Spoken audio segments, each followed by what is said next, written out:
Think it's pistol popping like it's 1999. I was 9, maybe 10, then again, never mind. J'ai transformé cet atelier en pop-up store que j'ai appelé le V-Store. Donc en fait, j'ai réuni un petit peu toutes mes passions. Le graffiti, le streetwear, parce que j'ai aussi ma ligne de vêtements qui s'appelle Vicious, et la sneakers, parce que voilà, je suis un gros collectionneur de sneakers.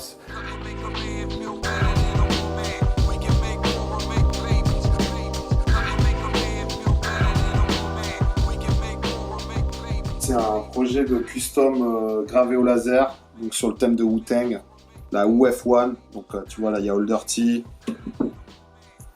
Method Man, boîte Wu-Tang avec le portrait de chaque membre, le logo de chaque membre.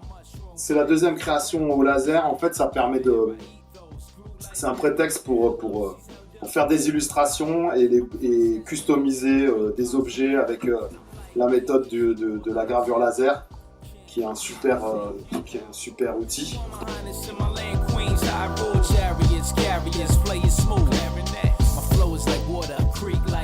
On peut trouver aussi du streetwear, donc du Supreme, Batting Ape, etc. Le principe, c'est que c'est du Deposit. C'est un concept de store que j'ai pu rencontrer au cours de mes voyages.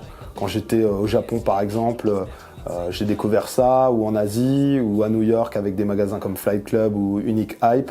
Donc je me suis dit qu'effectivement, il y avait sûrement un potentiel là-dedans, sachant que j'avais des pièces que je voulais revendre pour pouvoir racheter. Et je me suis dit qu'il y avait sûrement d'autres personnes qui étaient dans le même cas de figure. Et du coup, je me suis dit que ça pouvait me permettre de fédérer en fait, des gens autour de la street culture. Toutes les pièces que je peux trouver sont des choses que tu ne trouveras plus en magasin puisqu'elles sont sold out ou très rares à trouver. J'ai pas mal de choses de chez Supreme. Il y a pas mal de pièces un peu pointues comme tout ce qui est collab North Face. Il y a de la Yeezy, il y a du Batting Ape, il y a ma ligne de vêtements Vicious. Voilà, donc c'est vraiment des choses qu'on pourra pas trouver ailleurs, quoi.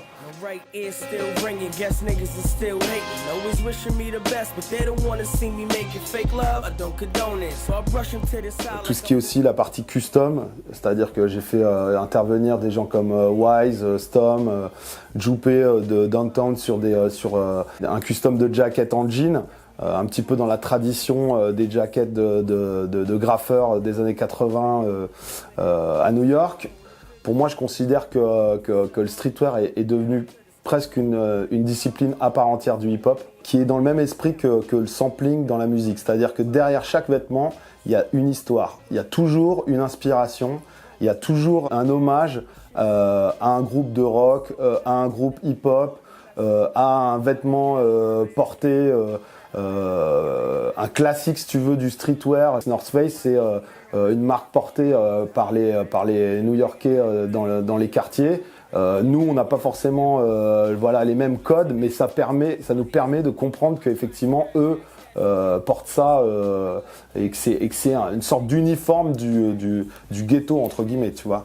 Et il y a vraiment ce délire-là dans le hip-hop, le côté communautaire, si tu veux, où on se retrouve et on affiche nos couleurs. Donc tous ces éléments, moi, me parlent et me donnent envie de l'expliquer aussi. C'est aussi le but de ce store, c'est aussi de transmettre et d'expliquer aux gens.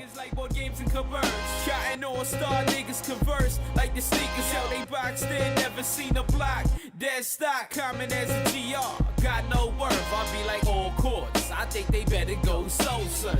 Now why they hating on us kids from Queens, huh? Because we killing them. Goddamn, we killing them. Now why they hating on us kids from Queens, huh? Because we killing them. Goddamn, we killing them. Swear to God with all my might.